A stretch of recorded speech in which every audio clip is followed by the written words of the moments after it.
a todos, a paz esteja contigo, aqui Neemias Gomes. Hoje eu gostaria, queridos, de mostrar duas linhagens específicas nas Escrituras, onde nós temos, a partir de Gênesis 4, algo muito interessante que o sistema omite para nós. O verso 1 diz: o homem teve então relações com sua mulher Rava, ela concebeu e deu à luz a Caim, e disse: adquiri um homem com a ajuda do Eterno Yahweh. Bom, o sistema vai dizer o seguinte: então Caim realmente foi concebido por Adão e Eva. Só que o contexto está mostrando algo bem diferente. Eva, o Rava, assumiu que aquele filho era do Eterno. E ela errou. Caim não era do Eterno, nem tinha sido concebido com a ajuda do Eterno. Tampouco ele era filho de Adão, conforme veremos nesse contexto a seguir. Então preste atenção nas entrelinhas. Gênesis 4 é a linhagem de Caim, enquanto Gênesis 5 é a linhagem de Adão. Duas linhagens opostas, distintas, não tem nada a ver uma com a outra, e Caim não é citado na genealogia de Adão. Então preste atenção. O verso 2 diz que depois deu à luz a Evel, ou Abel, seu irmão, e Evel foi apacentador de ovelhas e Caim foi agricultor da terra.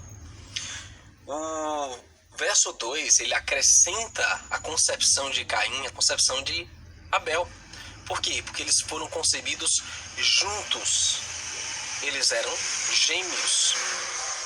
O verso 3 diz: aconteceu que no fim de uns tempos, Caim trouxe do fruto da terra uma oferenda ao Eterno Yahweh, e Evel também trouxe das primícias do seu rebanho e da gordura deste. Entretanto, atentou Yahweh para Evel, Abel, e para sua oferenda, mas para Caim e para sua oferenda não atentou. Pelo que Caim irou-se grandemente e descaiu-lhe o semblante. E o termo descaiu-lhe o semblante mostra, na verdade, o caráter dele, a ira dele, a malignidade que ele tinha. Inclusive, o comentário dos sábios hebreus vai dizer que ele tinha um semblante maligno, como realmente como de uma serpente. O verso 6 diz: então Yahweh perguntou a Caim: por que tu estás tão furioso? E por que está triste? Se procederes bem, acaso não serás aceito? E se não procederes bem, o erro jaz à porta. O desejo dele será para contigo, mas cumpre a ti dominá-lo. E essa é uma das partes de difícil tradução, que nosso amigo Samuel Benini comenta muito bem em um dos vídeos dele, que a questão aqui é que Caim não iria fazer o bem. Não adianta. A semente da serpente não se arrepende, é arrogante, não há arrependimento da parte deles.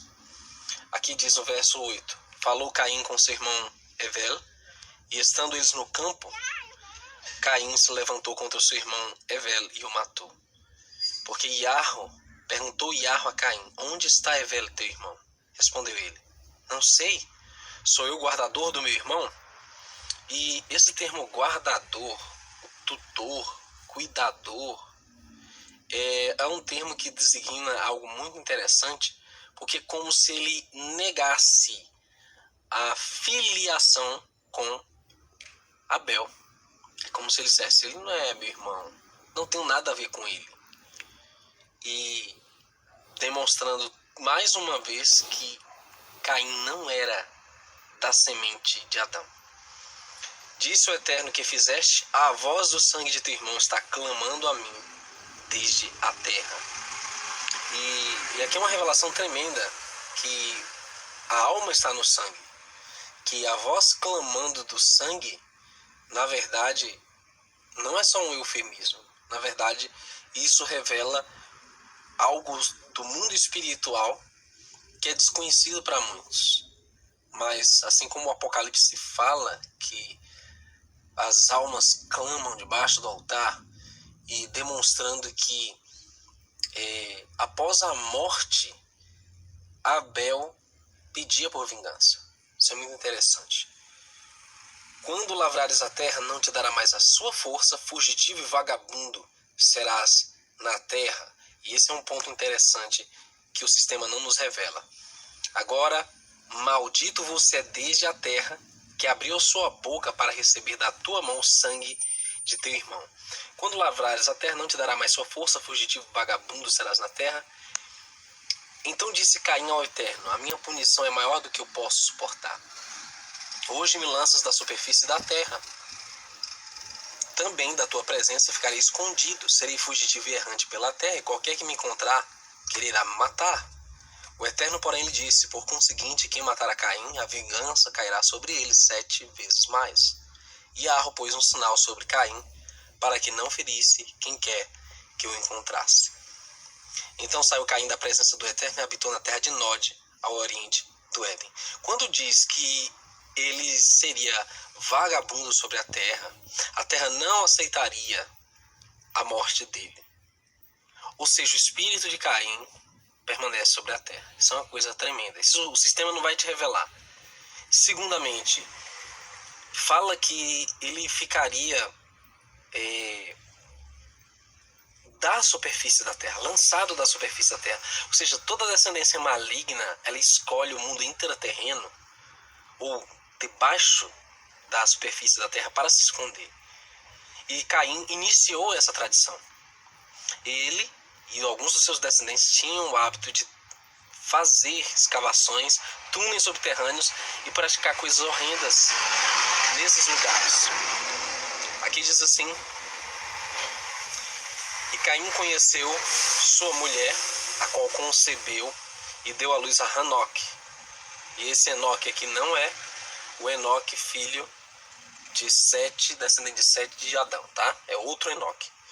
A Hanoque nasceu Irade, Irade gerou a Meuiael, Meuiael gerou Metusael, Metusael gerou a Lameque. Esse Lameque também não é outro Lameque lá, na descendência de Adão e de Sete. Lameque tomou para si 2 mulheres. O nome de uma era Ada e o nome da outra Zila. Então, essa questão da poligamia, quem começa aqui em primeiro lugar foram os caimitas, né? Os descendentes de Caim. Isso aqui não foi do povo do Eterno. O povo do Eterno vivia a monogamia. Tá? E você observa isso claramente nesse contexto aqui de Gênesis 4, a descendência da serpente. E a Ada deu à luz a Iabal. Este foi o Aba dos que habitam em tendas e possuem gado. E o nome do seu irmão era Iubal. Este foi o Aba, o pai de todos os que tocam harpa e flauta. Então eles dominaram aí a área da música, né? A indústria da música que é tão antiga quanto a descendência de Caim. Aí diz assim: Zila também nasceu um filho, Tubal-Caim, fabricante de todo instrumento cortante de cobre e de ferro, e a irmã de Tubal-Caim foi Naamá. Aqui tem 2 pontos importantes. Tubal-Caim era um artesão, o primeiro ferreiro, fabricar armaduras, a potencializar as guerras e as mortes entre a humanidade. E dizem que ele fazia a armadura para os chamados deuses, né, os Nephilim, que posteriormente se misturaram a essa semente aí. E a irmã de Tubal-Caim foi Naamá. E essa Naamá é justamente a esposa de Noé, que embarcou na arca e que deu prosseguimento à semente da serpente após o dilúvio. E disse Lameque às suas mulheres: Ada e Zila, ouvi minha voz, escutai, mulheres de Lameque, as minhas palavras. Matei um homem por me ferir, um jovem por me pisar. Se Caim há de ser vingado 7 vezes, com certeza Lameque será 77 vezes. Tornou Adão a conhecer sua mulher. Agora, interessante, aparentemente Caim foi morto aqui, né? E por Lameque, por esse Lameque que era um parente também descendente do próprio Caim. Só que, como já dissemos, o espírito dele não foi para o Sheol. O espírito dele continua a vagar sobre a terra, é um vagabundo sobre a terra. E tornou Adão a conhecer sua mulher, e ela deu à luz um filho, a quem pôs o nome de Sete, porque disse ela: o Eterno me deu outro filho em lugar de Hevel, uma vez que Caim o matou. A Sete nasceu um filho, a quem pôs o nome de Enos. Então os homens começaram a invocar o nome do Eterno Yahweh. Então Adão, ele teve um outro filho legítimo com Eva, além de Abel. Não cita Caim aqui, cita que Caim o matou. Ou seja, porque somente Abel era descendente direto de Adão, e não Caim. Tanto é que no capítulo 5 ele começa da seguinte forma: este é o Sefer, ou seja, o livro das gerações de Adão. No dia em que o Eterno criou o homem, à semelhança do Criador o fez. Homem e mulher os criou, os abençoou e os chamou pelo nome do homem, no dia em que foram criados. Adão viveu 130 anos, gerou um filho à sua semelhança, conforme a sua imagem, e nomeou de Sete. Então, em nenhum lugar fala que Caim foi a imagem e semelhança de Adão. Fala que Sete foi. E foram os dias de Adão depois que gerou a Sete, 800 anos, e gerou filhos e filhas. O total de dias que Adão viveu foram 930 anos e morreu. Sete viveu 135 anos, gerou a Enos. Viveu Sete depois que gerou Enos, 807 anos, gerou filhos e filhas. O total de dias de Sete foram 912 anos e morreu. Enos viveu 90 anos e gerou Cainã. Viveu Enos depois que gerou a Cainã 815 anos e gerou filhos e filhas. E o total dos dias de Enos foram 905 anos e morreu. Cainã viveu 70 anos e gerou a Malalel. Viveu Cainã depois que gerou a Malalel 840 anos e gerou filhos e filhas. E o total de dias de Cainã foram 910 anos e morreu. Malalel viveu 65 anos e gerou a Jared. Viveu Malalel depois que gerou a Jared 830 anos e gerou filhos e filhas. Importante destacar que nos dias de Jared, no ano 1500 mais ou menos, começou a guerra entre os Nephilim. Ou melhor, eles começaram a procriar, né? Os filhos dos anjos, os Nephilim, começaram a surgir a partir daí com os filhos de Caim, ou as filhas de Caim. O total dos dias de Malalel foram 895 anos e morreu. E Jared viveu 162 anos e gerou a Hanoque. E viveu Jared depois que gerou a Hanoque, o que é o nosso Enoque, né, da Bíblia, 800 anos e gerou filhos e filhas. E o total de dias de Jared foram 962 anos e morreu. E Hanoque viveu 65 anos e gerou a Metushelá, o Matusalém. Andou Hanoque com o Eterno depois que gerou a Metushelá 300 anos, gerou filhos e filhas. E o total dos dias de Hanoque foram 365 anos. E Hanoque andou com o Eterno e não apareceu mais, uma vez que o Eterno o tomou.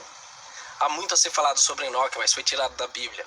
Eu sugiro que você leia o livro de Enoque para entender melhor o contexto de Enoque, os sentinelas, os filhos dos anjos caídos e por que o dilúvio foi trazido. O total de dias de Metushelá foram 969 anos e morreu. Lameque viveu 182 anos e gerou um filho. Ele pôs o nome de Noar, dizendo: este nos consolará acerca das nossas obras e do trabalho de nossas mãos, por causa da terra que Yahweh amaldiçoou. E viveu Lameque, depois que gerou a Noar, que é Noé, 595 anos, gerou filhos e filhas. O total dos dias de Lameque foram 777 anos e morreu. E era Noar da idade de 500 anos, gerou Shem, Ham e Afet. Agora, queridos, o que o sistema esconde de nós? E aqui vai, inclusive já li na Bíblia de Jerusalém, que até o quarto século a interpretação era unânime, tanto dos sábios hebreus, quanto dos chamados pais da igreja, quanto a quem são os filhos de Deus, os filhos de Elohim aqui no capítulo 6. Aqui diz: aconteceu que quando os homens começaram a se multiplicar sobre a terra, e lhes nasceram filhas, os filhos do Eterno viram que as filhas dos homens eram formosas. E aliás, as filhas dos homens aqui, nós estamos se referindo especificamente às filhas de Caim, né? Segundo a tradição hebraica, elas andavam com os cabelos à mostra e estavam se insinuando para os anjos sentinelas. Aqui diz: e o tomaram para si mulheres de todas as que escolheram. A palavra hebraica aqui para os filhos do Eterno é Binei Elohim, filhos de Deus, algumas traduções dizem, mas exatamente os filhos daqueles que brilham. Elohim, brilho. Então nós estamos falando de anjos que tomaram as filhas de Caim. Então disse o Eterno Yahweh: meu sopro não permanecerá por muito tempo no homem, uma vez que ele é carne. Contudo, seus dias serão 120 anos. E 120 anos aqui escondem um código para 120 anos vezes jubileus de 50, que são ao todo 6.000 anos. Naqueles dias havia gigantes na terra, do hebraico Nefal, ou Neflim, os caídos. E depois, quando os filhos dos poderosos possuíram as filhas dos homens, as quais lhes deram filhos, esses foram os valentes da antiguidade, homens de renome.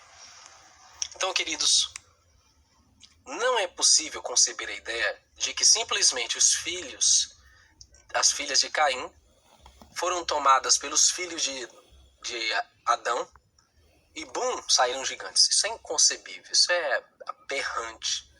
O que aconteceu realmente foi uma hibridização de anjos caídos com as filhas de Caim. Aí sim, a semente da serpente que já existia nelas foi potencializada pelo DNA angelical, porque os sentinelas eram uma classe de anjos de guerra, poderosos, enormes. E daí surgem os gigantes. Na antiguidade, isso está registrado no livro de Enoque, isso está registrado em livros como o livro de Azar, Jubileus, inclusive em livros que a Igreja Católica ainda mantém no cânon dela, né, que é o livro de Judite, o livro de Macabeus, uma série de livros ali que ainda citam essa questão dos gigantes, dos Nephilim. E é isso que eles querem esconder para o entendimento do conflito final. O retorno dos gigantes, o retorno dos Nephilim, assim como foi nos dias de Noé, serão nos nossos dias.